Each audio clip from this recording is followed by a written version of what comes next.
Right big TV digital ఎక్స్లుగా చూస్తున్నాం. ఇటు Iran కు మరో అతి పెద్ద భారీ నష్టం జరిగింది. ఇటు టెహ్రాన్ లోని పార్లమెంట్ భవనంపై అయితే ఇటు ఇజ్రాయెల్ ఒక్కసారిగా దానిపై దాడి చేసింది. దానికి సంబంధించిన బ్రేకింగ్ న్యూస్ మనం చూస్తున్నాం. ఇటు ఇరాన్ కి ఇది మరొక అతి పెద్ద భారీ నష్టం అని చెప్పుకోవాలి.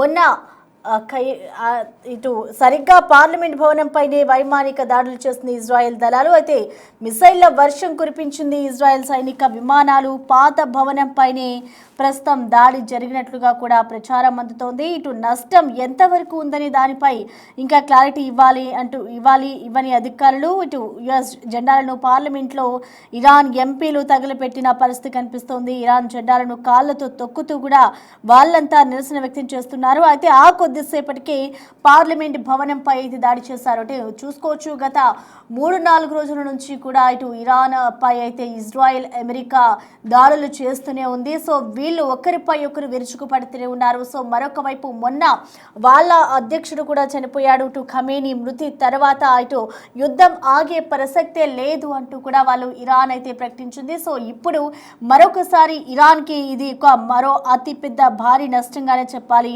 టెహ్రాన్లోని పార్లమెంట్ భవనంపై అయితే ఇజ్రాయెల్ దాడి చేసింది. మరి ఈ దాడులు ఇంకా ఎంతవరకు దారి తీస్తాయి?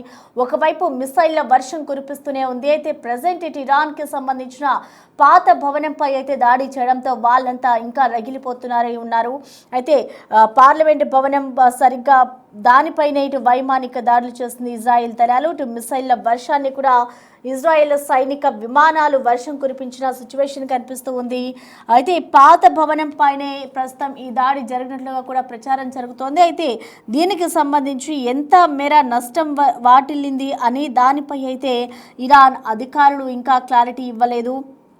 యుఎస్ జెండాలను పార్లమెంటులో ఇరాన్ ఎంపీలు తగిలిపెట్టారు. అయితే ఇరాన్ జెండాలను కాళ్లతో తొక్కుతూ మరి వాళ్ళంతా నిరసన వ్యక్తం చేస్తున్నారు. అయితే ఆ కొద్దిసేపటికే పార్లమెంట్ భవనంపై అయితే దాడి జరిగిన పరిస్థితి అయితే మనం చూస్తూ ఉన్నాం. సో మొత్తంగా చూసుకుంటే గత 2-3 రోజుల నుంచి కూడా ఇటే పరిస్థితి కనిపిస్తోంది. ఇటు ఇరాన్ పై అయితే ఇజ్రాయెల్ అమెరికా దేశాలు ఒక్కసారిగా వాటిపై పడుతూ ఉన్నాయి. ఇటు పలు ప్రజలు కూడా దీంట్లో మృతి చెందిన పరిస్థితి అయితే కనిపిస్తోంది. ఇటు మిసైళ్ల వర్షాన్ని కూడా ఇజ్రాయెల్ సైనిక విమానాలు కురిపిస్తూ ఉన్నాయి.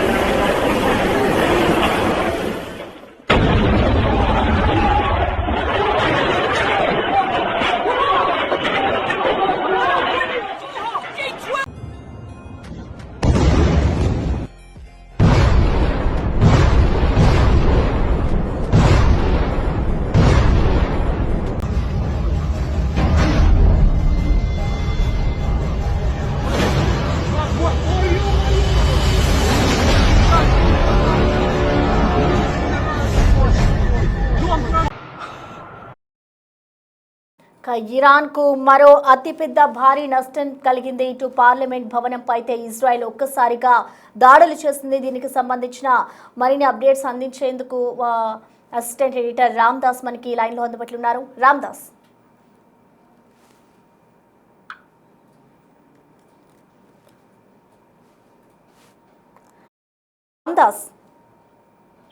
లేటెస్ట్ గా అంటే మార్చి 3న మంగళవారం నాడు టెహ్రాన్ లోని ఇరాన్ పార్లమెంట్ పై వైమానిక దాడి జరిగినట్టుగా తెలుస్తుంది. పార్లమెంట్ భవనమే లక్ష్యంగా జరిగిన ఈ వైమానిక దాడిలో భారీగా మంటలు ఎగిసిపడుతున్నాయి.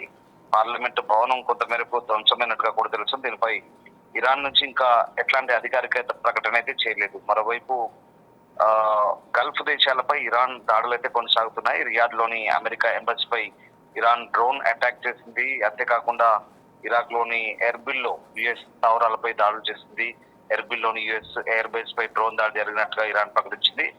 అలాగే ఖాన్జాద్ హోటల్ పై కూడా డ్రోన్ అటాక్ చేసినట్టు వెల్లడించింది. ఆ హోటల్లో అమెరికన్ సైనికులు ఉన్నారన్న సమాచారంతోనే ఈ దాడికి దిగినట్టుగా తెలుస్తుంది. అయితే యుఎస్ అలాగే ఇజ్రాయెల్ సంయుక్తంగా జరిపినటువంటి దాడిలో ఇరాన్ పార్లమెంటు ధ్వంసమైంది.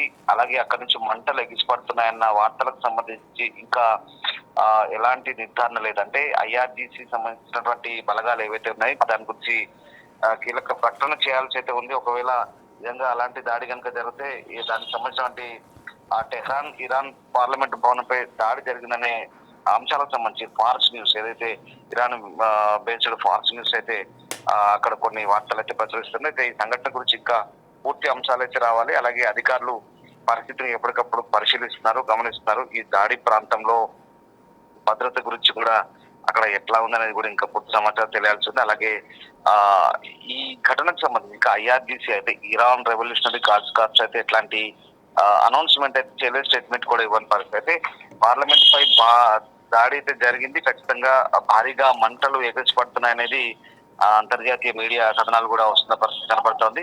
అండ్ దాంతో పాటు ఇప్పుడున్నటువంటి పరిస్థితుల్లో పార్లమెంట్ పై అటాక్ చేస్తే కనుక ఖచ్చితంగా అది పెద్ద అటాక్ అవుతుంది. ఎందుకంటే ఇరాన్ అత్యున్నత విధాన నిర్ణాయక మండలి అయినటువంటి గార్డియన్ కౌన్సిల్ తో పాటు అలాగే పార్లమెంట్ భవనంలో ఉన్నటువంటి ఎవరైతే ప్రతినిధులు ఉంటారో వాళ్ళంతా కూడా అక్కడి నుంచి కీలకమైన నిర్ణయాలు తీసుకునే ఆనవాయితుంది. అయితే అక్కడ అంటే ఇప్పుడు ఉన్నటువంటి సందర్భంలో పార్లమెంటు భవనం లోపల ఎవరు సమావేశాలు కానీ ఇంకా ఇతరత్ర పార్లమెంట్ సంబంధించిన యాక్టివిటీస్ కానీ ప్రస్తుతానికి అయితే జరగట్లేదు. కానీ అదొక ఐకానిక్ బిల్డింగ్ అని చెప్పవచ్చు. ఇరాన్కి పార్లమెంట్ సంబంధించి ఏ దేశానికైనా కూడా పార్లమెంట్ అనేది ఒక అత్యున్నత విధాన నిర్ణయాలు తీసుకున్నటువంటి ఒక భవనంగా చెప్తారు. మరి ఆ పార్లమెంట్ భవనంపై దాడి జరిగితే కనుక ఖచ్చితంగా ఇరాన్కి అది పెద్ద డ్యామేజ్ అని చెప్పాలి.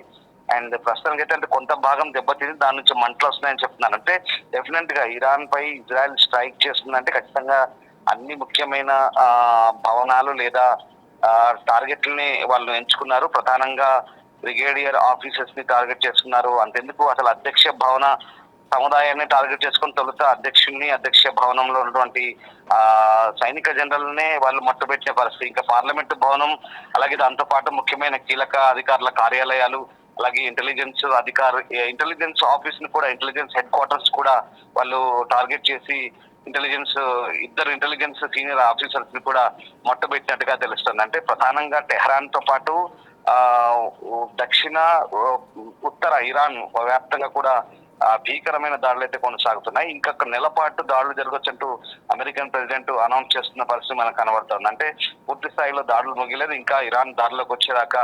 ఎందుకంటే ఇరాన్ లో ఉన్నటువంటి మిసైల్స్ ఎంత భారీ స్థాయిలో ఉన్నాయో మనకు ఇరాన్ స్టేట్ టీవీ నుంచి వచ్చినటువంటి కొన్ని దృశ్యాలు కూడా మనకి ఇప్పుడు అంతర్జాతీయంగా ఆ వీడియోలు చక్కర్లు కొడుతున్న పరిస్థితి. ఎందుకంటే భారీ స్థాయిలో మిసైల్స్ ఉన్నాయి. ఇక్కడ వాళ్ళకు షాహిద్ డ్రోన్స్ ఉన్నాయి, వాళ్ళ దగ్గర ఖైబర్ మిసైల్స్ ఉన్నాయి, అలాగే వాళ్ళ దగ్గర చాలా భయంకరమైనటువంటి టార్గెట్లను ఛేదించగలిగినటువంటి మిసైల్స్ కూడా వాళ్ళ సొంతంగా ఉన్నాయి. అయితే సో ఆ రకంగా ఇప్పటికే వాళ్ళ దగ్గర దాదాపు వేల సంఖ్యలో మిసైల్స్ ఉన్నాయి. అవన్నీ కూడా ఒక సురక్షితమైన ప్రాంతంలో ఒక సురక్షితమైన డెన్లో అవన్నీ ఉన్నట్టుగా కూడా ఇరాన్ స్టేట్ టీవీ ఆ వీడియోలన్నీ కూడా తీసి బయట ప్రపంచానికి తెలియజెప్పిన పరిస్థితి. ఇప్పుడు వాటన్నిటిని కూడా విధ్వంసం చేయాలి, డిస్ట్రాయ్ చేయాలంటే కనుక అమెరికా ఖచ్చితంగా ఇంకొక 4 వారాల పాటు దాడులు చేయాల్సిన సందర్భం ఉందంటూ ట్రంప్ చెప్తున్నారు. ఎందుకంటే ఇరాన్ దగ్గర ఉన్నటువంటి మిసైల్స్ ఎంత డేంజర్ అంటే అమెరికాను కూడా టార్గెట్ చేయగలవు, అంతేకాదు యూరోపియన్ దేశాలను పశ్చిమ దేశాలను కూడా టార్గెట్ చేయగలంటూ ట్రంప్ స్వయంగా ఒప్పుకుంటున్నాడంటే ఇరాన్ దగ్గర ఎంత విధ్వంసకరమైనటువంటి డ్రోన్లు కానీ మిసైల్స్ కానీ మనకు ఉన్నాయో దీన్ని బట్టి అర్థమవుతుంది. సో ఇప్పుడు వీళ్ళు ఈ ఇంటెలిజెన్స్ ఆఫీసులు పార్లమెంట్ భవనం టార్గెట్ చేశారు ఇజ్రాయెల్ వైపు నుంచి. అలాగే టెహ్రాన్ లో ఉన్నటువంటి అన్ని ప్రధాన కార్యాలయాలను టార్గెట్ చేశారు. అన్నిటినీ ప్రస్తుతానికి విడతల వారీగా దాడులు చేస్తున్న పరిస్థితి మనకు కనబడతా ఉంది. అలాగే ఇరాన్ వైపు నుంచి కూడా అదే స్థాయిలో రిటాలియేషన్ స్ట్రైక్స్ అయితే జరుగుతున్నాయి.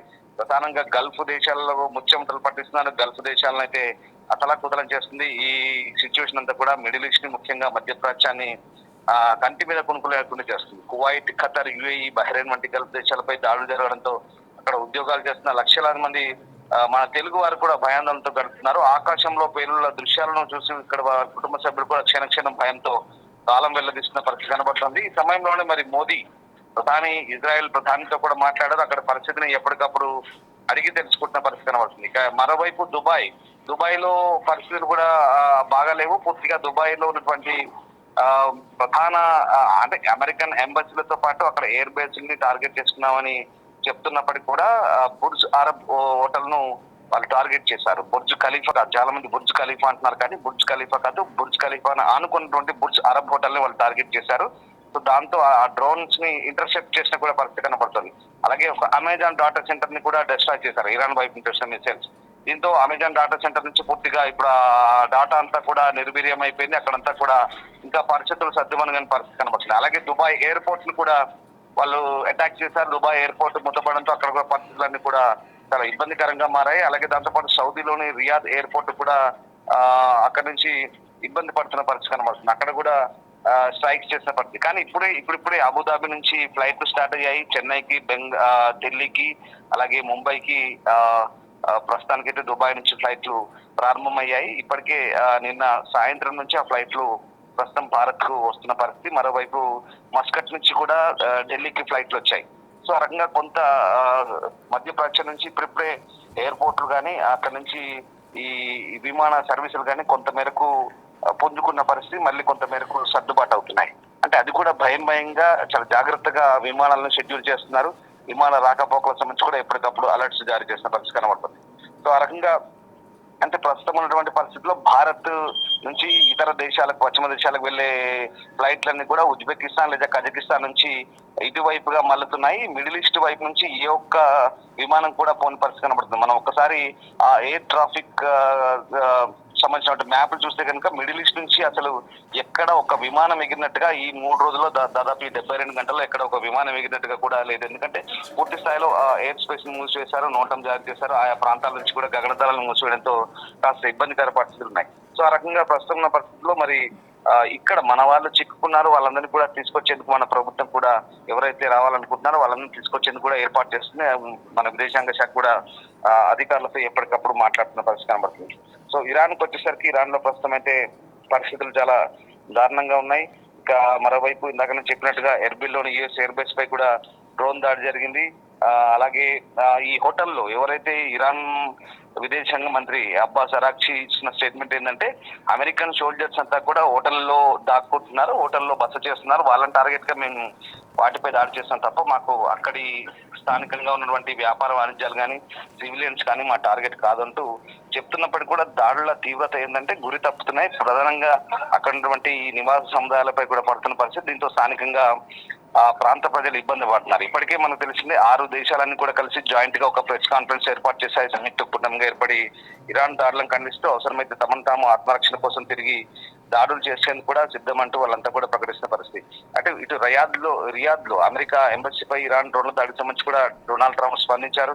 ఇరాన్ కు గట్టిగా బుద్ధి చెప్తామంటూ వార్నింగ్ ఇస్తున్నారు. ఇరాన్ బాలిస్టిక్ క్షిపణుల తయారీ కేంద్రాలను నాశనం చేస్తామంటూ అతను కూడా హెచ్చరిస్తున్న పరిస్థితి కనబడుతుంది. ఇరాన్ నావికా దళాన్ని ఇప్పటికే పూర్తి స్థాయిలో నాశనం చేశానంటూ డొనాల్డ్ ట్రంప్ చెప్తున్నప్పటికీ కూడా ఇంకా అవసరమైతే మరిన్ని దాడులు చేసి పూర్తిగా వాళ్ళని పూర్తిగా విధ్వంసం చేస్తామంటూ చెప్తున్న పరిస్థితి కనబడుతోంది. సో ఆ రకంగా ప్రస్తుతం ఉన్నటువంటి సిచ్యువేషన్ లో మధ్యప్రాచ్యంలో పరిస్థితులు ఏమాత్రం బాగా లేవనేది మనకు అర్థమవుతుంది. ఖతర్ కావచ్చు, కువైట్ కావచ్చు, బహ్రెయిన్ కావచ్చు, అలాగే ఆఖరికి ఒమన్ ఒక్కదాన్ని కూడా వదిలిపెట్టారు. వాళ్ళు మధ్యవర్తిత్వం వహించాలనుకుంటే ఒమన్ ని కూడా వదిలిపెట్టట్లేదు. ఒమన్ పై కూడా దాడులు జరుగుతున్న పరిస్థితి కనబడుతుంది. సో ఈ నేపథ్యంలో ప్రస్తుతం ఈ పరిణామాలతో గల్ఫ్ దేశాల ప్రజలు కూడా ఇటు బిక్కుబిక్కుమంటున్నారు. యుద్ధ భయంతో అటు దక్షిణ లెబనాన్ పై కూడా ఇజ్రాయెల్ దాడి చేస్తుంది. ఎందుకంటే అక్కడ హిజ్బుల్లా ఉన్నారు. హిజ్బుల్లా వైపు నుంచి కూడా ఈ వార్ లో జాయిన్ అయ్యారు కాబట్టి హిజ్బుల్లా కమాండర్ ని కూడా లేపేశారు. అక్కడ నుంచి 32 మందిని హిజ్బుల్లా గెరిల్లాలు లేపేస్తూ లెబనాన్ పై కూడా దాడి జరిగిన నేపథ్యంలో అక్కడి నుంచి కూడా స్థానికులంతా కూడా సదరన్ లెబనాన్ నుంచి ఊర్లన్నీ కూడా కాల్ చేయాలని ఇప్పటికీ ఇజ్రాయెల్ ఇచ్చినటువంటి అల్టిమేటంతో వాళ్ళంతా కూడా అక్కడి నుంచి వెళ్ళిపోతున్నారు.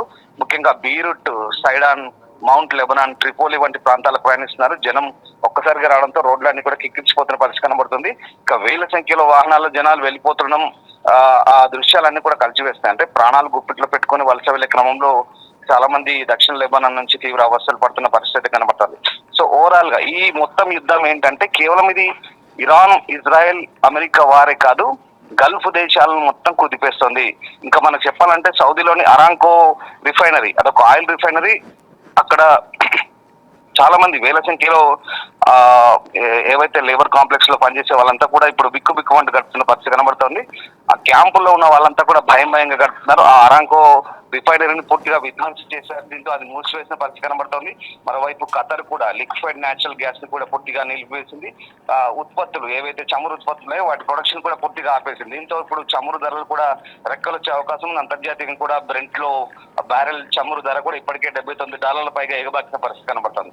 సో ఈ రకంగా అంటే ఇది కేవలం యుద్ధం ఇరాన్ ఇజ్రాయెల్కే కాదు, ప్రపంచంలో ఉన్నటువంటి ఆర్థిక పరిస్థితులు అలాగే జియో పొలిటికల్ ఇష్యూస్ మీద తీవ్ర ప్రభావాన్ని చూపుతుంది. అలాగే దాంతో పాటు పశ్చిమాసియా దేశాలను అయితే పూర్తిగా ఇబ్బందుల్లోకి నెట్టివేసిన పరిస్థితి కనబడుతోంది. దాడులు ఇంకొక నెల పాటు ఉంటాయని చెప్తున్నారంటే అమెరికా టార్గెట్ ఒకటే ఫైనల్ గా పూర్తిగా ఇరాన్ లో ఉన్నటువంటి ఈ ఖమేనీ వారసులు అలాగే ఖమేనీ పాలన అంతమొందించాలి. అక్కడ నుంచి ఆ పాలన గద్దదించి కొత్త ప్రభుత్వాన్ని ఏర్పాటు చేసేదాకా ఎట్టి పరిస్థితుల్లో ఇరాన్ వదలమంటూ అమెరికా ఇజ్రాయెల్ ప్రతిజ్ఞ చేస్తోంది. Right, thank you Ramdas.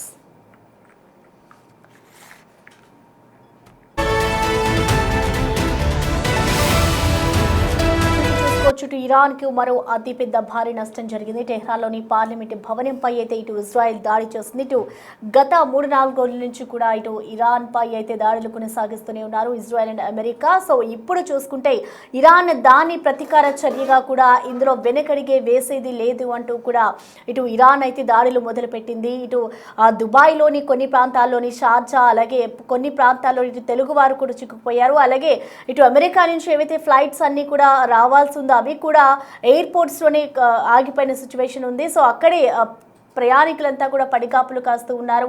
So నిన్న సాయంత్రం నుంచి కూడా కొన్ని ఫ్లైట్స్ని ఆచితూచి మరి అంటే ఎక్కడ ఎలాంటి ఘటనలు చోటు చేసుకోకుండా ఎక్కడైతే వార్స్ కొనసాగుతున్నాయి వాటన్నిటిని కూడా దృష్టిలో పెట్టుకొని కొన్ని ఫ్లైట్స్ని అయితే తిరిగి మళ్లించడం అయితే జరుగుతోంది. సో ఇప్పుడు దాదాపు మరికొన్ని రోజుల పాటు కూడా ఇటు దాడులు జరిగే అవకాశం ఉన్నందున ప్రజలకైతే ఇటు దుబాయ్లో ఉన్న అధికారులు ఎప్పటికప్పుడు అలర్ట్స్ని అలాగే సైరన్స్ని కూడా మోగిస్తూ ఉన్నారు. సో ఇప్పుడు మరి ఇరాన్ దీన్ని ఏ విధంగా తీసుకుంటుంది? ఇప్పటికే ఖమేనీ కూడా మృతి చెందాడు, అదే ఒక భారీ నష్టం అనుకుంటే ఇప్పుడు పార్లమెంట్ భవనంపై కూడా ఇజ్రాయెల్ దాడి చేయడంతో ఇది మరొక నష్టంగా కూడా చెప్పొచ్చు. మరి ఇరాన్ దీని ప్రతీకార చర్యగా ఏ విధంగా ముందడుగు వేస్తోంది, ఇంకా యుద్ధాలు కొనసాగే అవకాశం ఉంది కాబట్టి దీన్ని ఏ విధంగా తీసుకుంటారు అనేది కూడా వేచి చూడాల్సిన పరిస్థితి కనిపిస్తుంది. సో మొత్తంగా చూసుకుంటే పాత పార్లమెంట్ భవనం పైనే ఇటు ఇజ్రాయెల్ దాడులు చేసినట్లుగా తెలుస్తోంది. కానీ ఇప్పటి వరకు ఇరాన్ ప్రభుత్వం దీనికి సంబంధించి స్పందించలేదు. అంటే ఎంత మేర నష్టం వాటిల్లింది అనేది కూడా ఇంకా తెలియాల్సి ఉంది.